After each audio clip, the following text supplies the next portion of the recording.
A bird can have the strongest wings, but if it refuses to leave the cage, those wings mean nothing. The same is true for us. We all want freedom, but freedom does not come without sacrifice. The question is, what are you willing to give up in order to truly break free? Many people go through life believing they are free simply because they can make choices. You can decide what to wear today, what meal to eat, or which movie to watch. On the surface, this looks like freedom, but if you look deeper, you may realize that most of these decisions are not truly yours. They are shaped by habits, impulses, marketing, or even the expectations of others. Think about it. How often do you choose what you really want versus what you've been conditioned to want? This is the first illusion of freedom, that being able to pick from a list of options equals true liberation. But if the list itself was handed to you by someone else, are you truly free? Another way this illusion traps us is through routine. We build patterns and call them our life. Wake up, go to work, come home, scroll on your phone, sleep, and repeat. We say we have freedom, but the truth is, most people are following a loop they didn't consciously design. The loop is controlled by habits and external demands. Freedom is not just the ability to follow a routine. It is the ability to step outside of it when necessary. But stepping outside feels uncomfortable, so most never try. They mistake predictability for freedom. In reality, predictability can easily become a cage. Let's take a simple example. Imagine someone who spends hours on social media. They tell themselves, I'm free to do what I want. This is how I relax. But over time, they notice that their attention span shrinks, their self-esteem drops, and their mood depends on likes and comments. Where is the freedom in that? The person feels free, but in truth, they are controlled by an invisible system. They didn't choose to give their mind away. It happened quietly, in small daily sacrifices. This is the hidden danger of the illusion. When you cannot recognize the bars of your cage, you will never try to escape. True freedom requires awareness. It demands that you pause and question the forces shaping your life. Why do you want that new car? Is it truly for your comfort, or because society tells you it proves success? Why do you work endless hours? Is it because you love your craft, or because you fear being left behind? These are not easy questions to ask. They strip away the surface comforts and expose the truth. Many of our choices are made out of fear, pressure, or habit, not from genuine freedom. Without this awareness, you remain inside the cage, convinced it is the entire world. Another layer of the illusion is emotional dependency. Many people think they are free because they follow their feelings. They say, I do whatever makes me happy. But here's the paradox. If you are controlled by your emotions, are you really free? What happens when anger takes over, when desire blinds you, when sadness keeps you stuck in the past? In those moments, freedom disappears because your emotions become the master and you the servant. Real freedom comes not from obeying every feeling, but from observing them and choosing wisely. That choice often requires sacrifice, the sacrifice of immediate gratification for long-term clarity. Finally, the greatest illusion is believing that freedom is only external. That it's about money, status, or having no one tell you what to do. Yes, external freedom has value, but the deeper prison is internal. A billionaire may appear free, but still be chained by greed, fear of loss, or endless comparison. Meanwhile, someone with little wealth may walk lightly, unburdened, because their mind is free. This is the truth. External freedom means nothing without internal liberation. And the price of that liberation is sacrifice, sacrificing illusions, attachments, and false identities that keep you trapped. Every one of us is carrying invisible chains, but because they don't rattle like metal, we rarely notice them. These chains are made of attachments, the people we can't let go of even when they drain us, the habits we know are unhealthy yet continue to feed, the possessions we guard so tightly that they begin to own us instead. At first, attachments feel harmless, even comforting. They give us identity, routine, or a sense of belonging, but over time, each attachment adds weight. You might not feel the burden immediately, but when life demands that you rise higher, the heaviness becomes undeniable. Think about a hot air balloon. It has the power to soar into the sky, but only if the ropes tying it to the ground are cut. Our attachments are those ropes. Imagine trying to rise while clinging tightly to every relationship, every comfort zone, every distraction. You may go a little higher, but you will never reach true freedom. And yet, many people resist cutting those ropes. Why? Because attachments provide familiarity. Even pain, when familiar, can feel safer than uncertainty. So instead of letting go, we cling, and we remain grounded. Consider relationships as an example. Not all of them are equal. Some lift you, inspire you, and help you grow. Others drain you, keeping you tied to cycles of conflict, manipulation, or stagnation. Yet, many people choose to stay in toxic connections because the thought of being alone feels unbearable. The irony is this: in choosing to cling to unhealthy relationships, you sacrifice your freedom for a cage built by someone else's behavior. True freedom demands sacrifice, and often the first sacrifice is letting go of people who no longer align with your path. It's not an act of cruelty, it's an act of survival. Attachments don't always take the form of people. They also hide in our daily habits: the endless scrolling on a phone, the late night overeating, the dependency on substances or entertainment to numb discomfort. These are chains just as strong as any relationship. We think we are enjoying life, but in truth, we are feeding addictions that steal our energy and focus. Every hour spent lost in distraction is an hour we could have invested in freedom. But letting go is not easy. Habits become part of our identity. To sacrifice them feels like cutting off a piece of ourselves.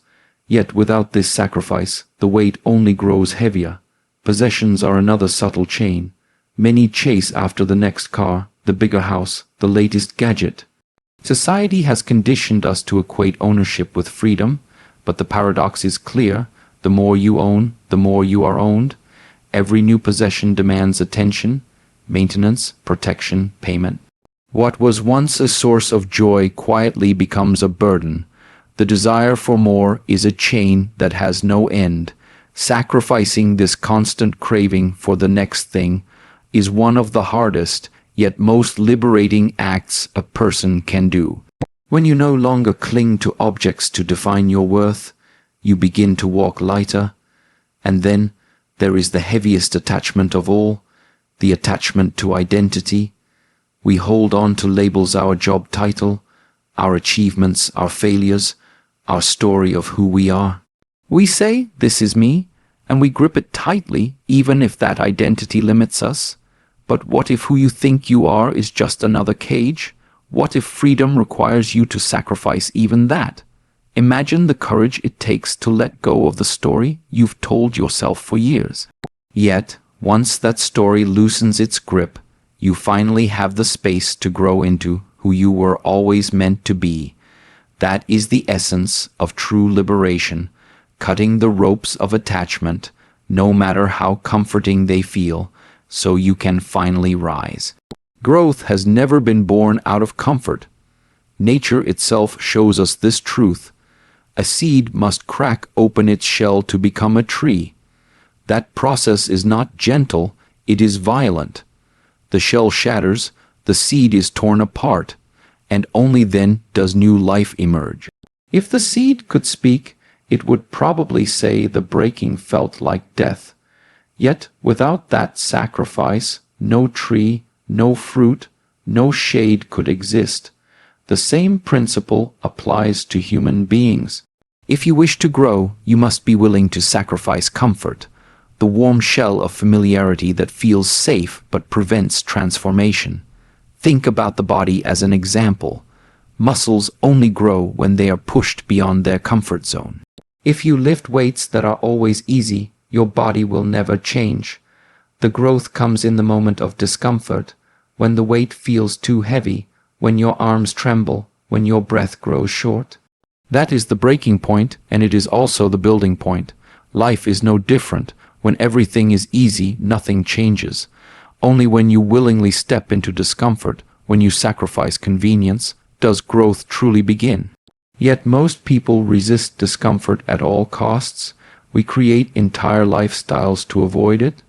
We take the easiest route, the safest path, the most convenient choice, but comfort has a silent cost. It keeps us small. A person who never risks discomfort never discovers their true capacity. Imagine if a bird decided never to leave the nest because flying looked difficult. It would remain safe, yes, but it would never know the vastness of the sky. Likewise, our comfort zones are nests. At some point, we must leap, even if it feels terrifying, or we will never learn the strength of our own wings. Sacrificing comfort doesn't always mean grand gestures.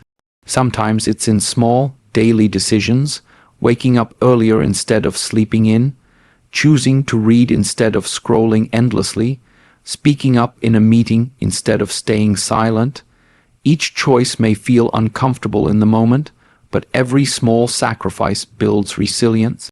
Over time, these sacrifices accumulate into growth. The opposite is also true. Every time you choose comfort over growth, you reinforce weakness, and weakness, when repeated daily, becomes a way of life. One of the greatest comforts people cling to is the avoidance of failure. We don't want to risk rejection, embarrassment, or loss, so we stay where it feels safe. But here lies the paradox. By trying to protect ourselves from failure, we sacrifice growth itself. The most successful people in any field, athletes, artists, leaders, are those who willingly embraced discomfort, failed repeatedly, and kept moving. They sacrificed comfort for growth. They understood that freedom does not lie in safety, but in the courage to stretch beyond what is easy. The truth is, growth demands a price, and that price is comfort. You cannot have both. The comfortable life and the meaningful life rarely walk the same path. If you choose comfort, you may feel secure, but you will remain trapped in the same patterns year after year. If you choose growth, you must endure seasons of discomfort, but in return, you gain transformation, strength, and freedom. This is the great exchange. To break free, you must sacrifice the illusion of safety and embrace the discomfort that forges real growth. Freedom is not only about what you let go of, it is also about what you refuse to take on. Many people misunderstand this. They think saying yes to every opportunity, every request, and every distraction makes life fuller. In truth, it makes life heavier. A schedule crowded with endless obligations is not freedom. It is slavery disguised as productivity. Saying yes is easy because it avoids conflict, pleases others, and feels polite. But every yes you give without intention is also a no to something else, often to your own peace, focus, or purpose. To break free, you must develop the discipline of saying no. Consider how much of your life is shaped by what you cannot say no to. A friend calls, and though you are exhausted, you agree to meet. Notifications pop up on your phone, and instead of ignoring them, you check instantly. A colleague asks for help, and though your plate is already full, you add their load onto yours. Each moment may feel small, but collectively they drain your energy and steal your clarity. Imagine a glass of water with holes in it. No matter how much you pour in, it will never stay full. That is what happens when you cannot say no. Your energy leaks away. There is also a deeper danger. When you say yes too often, you lose sight of what truly matters. Distractions become disguised as opportunities. You fill your days with things that look important, but leave you empty. This is how people wake up one day and wonder why, despite being busy for years, they haven't moved closer to their dreams. It's because their time was scattered in 1,000 directions. To focus on one clear path requires sacrifice, the sacrifice of other paths. Every strong yes is only possible because of many strong no's. The discipline of saying no is not about rejection, it is about protection. You are protecting your time, your focus, and your energy. When you say no to gossip, you protect your mind. When you say no to overcommitting, you protect your energy. When you say no to toxic people, you protect your peace. It's not selfish, it's survival. Imagine a gardener. To help the tree grow strong, he prunes away branches that are weak, unnecessary, or draining nutrients. Without pruning, the tree will not flourish. Your life is the same. Saying no is the pruning that allows your true self to grow. But why is saying no so difficult? Because we are afraid of disappointing others, of missing out, of being judged. This fear keeps us enslaved to yes. Yet notice this, when you always say yes, you are already disappointing yourself. You are missing out on your own potential. You are judged anyway, because no one can please everyone. Once you realize this truth, the fear of saying no loses its power.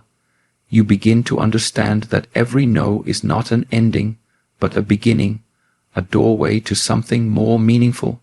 The discipline of saying no must be practiced daily. Start small. Say no to the second dessert when you've already had one. Say no to your phone when it demands attention during your work. Say no to that extra commitment when your plate is already full. Over time, each no becomes easier, each no becomes stronger. Eventually, no is not just a word but a shield, a way of protecting your freedom.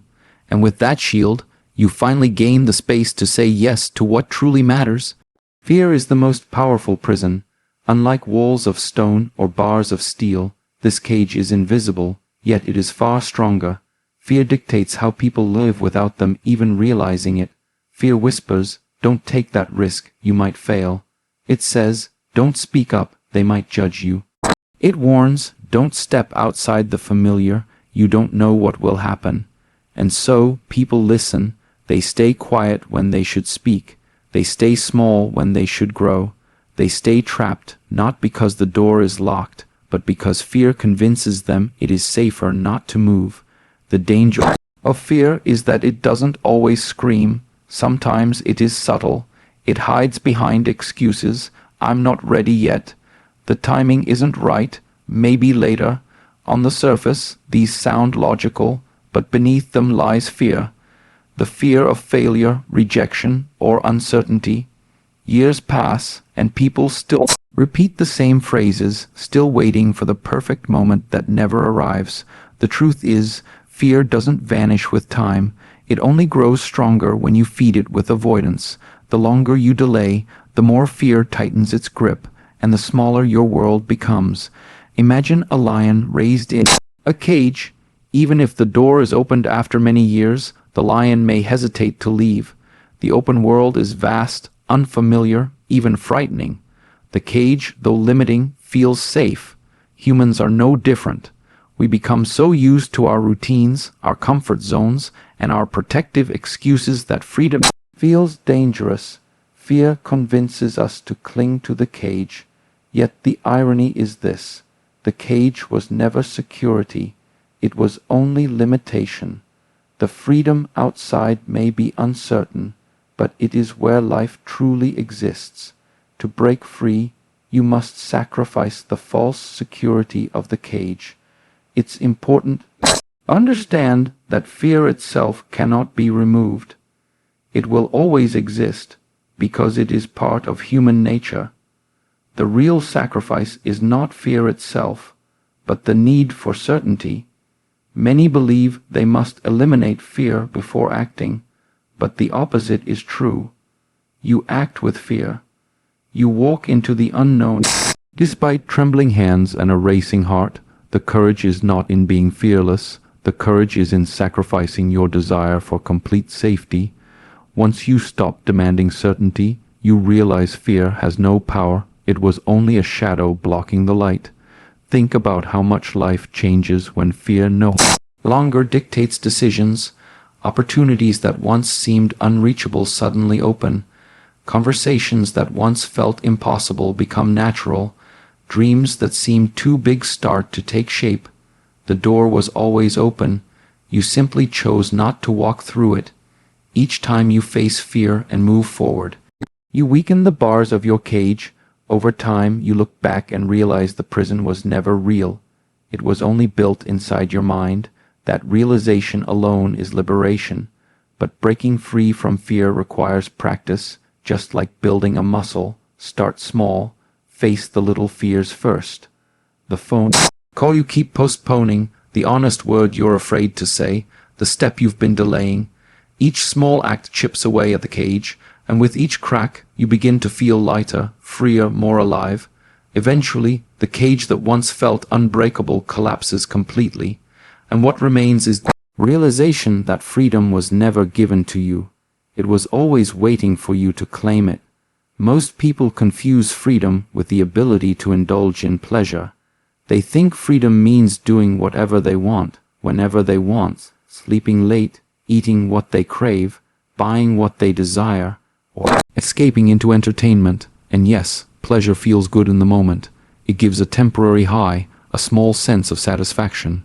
But here is the paradox. The more you chase pleasure, the less free you actually become. Every addiction begins with pleasure, but over time, the very thing you thought was freedom becomes the chain that enslaves you. Imagine someone who says, "I'm free to eat anything I want." At first, it feels like liberty, but years of indulging without discipline slowly create dependence on sugar, on fast food, on comfort. Eventually, the body suffers, health declines, and energy fades. Was that freedom, or was it slavery to appetite? The same applies to entertainment. You tell yourself, "I'm free to watch one more episode, one more scroll, one more game." Hours disappear, days blur, and soon, the things that once brought joy become mindless habits that control you. This is the trap of pleasure. It seduces you with freedom, but binds you with chains. Purpose, on the other hand, demands sacrifice. It does not always feel pleasant. Waking early to train your body, studying late to sharpen your mind, practicing discipline when others indulge. None of these feel pleasurable in the moment. They demand effort, discomfort, and consistency. But unlike pleasure, purpose gives something greater, fulfillment. Fulfillment is deeper than happiness.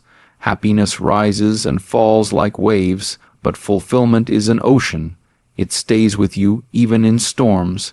Choosing purpose over pleasure is the sacrifice that leads to higher freedom, because it frees you from the endless hunger of temporary desires. Consider the difference between a candle and a fire. Pleasure is like a candle. It burns quickly, shines brightly, and then fades away, leaving darkness behind. Purpose is like a fire.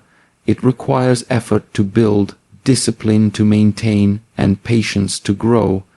But once it burns, it gives lasting warmth and light. The person who lives for pleasure spends life lighting candles, constantly searching for the next flame.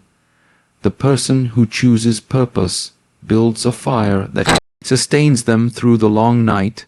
That is the higher freedom, to no longer be a slave to fleeting flames, but to walk in the steady light of meaning. But why is this freedom called higher? Because it lifts you beyond the pull of impulses and instincts. Animals chase pleasure without question. But humans are given the gift of choice, the ability to align actions with meaning, yet many waste this gift by living only for what feels good now. To rise higher, you must sacrifice the lower. Every moment you resist the easy pleasure and choose the difficult path of purpose, you elevate yourself. You step out of survival and into mastery. You no longer live as a servant to craving, but as a creator of meaning.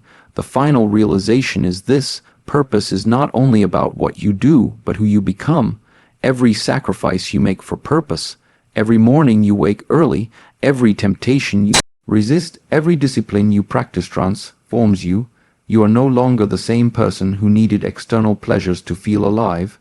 You become stronger, freer, more centered, and one day you look back and realize pleasure was never the goal, pleasure was the bait. Freedom was always found in purpose. The sacrifice was heavy, but the reward was liberation, the highest freedom a human being can experience. So here is the truth: freedom is not free. It has never been. To break free, you must pay the price, and the price is sacrifice. Sacrifice of illusions, attachments, comfort, distractions, fear, and the endless chase for pleasure. Every chain that binds you is made of something you are unwilling to let go of. The choice is always yours. You can remain in the cage, holding tightly to what feels safe but keeps you small, or you can open your hands, release what weighs you down, and step into the unknown. Yes, it will cost you. Yes, it will hurt. But that pain is the mark of transformation. That loss is the doorway to liberation. Remember this: the wings you seek are already yours. The sky you dream of is already waiting. But wings are useless if you refuse to leave the ground. The cage will never open itself. You are the only one who can decide when it's time to break free. So ask yourself now, not tomorrow, not someday, what are you willing to sacrifice for your freedom?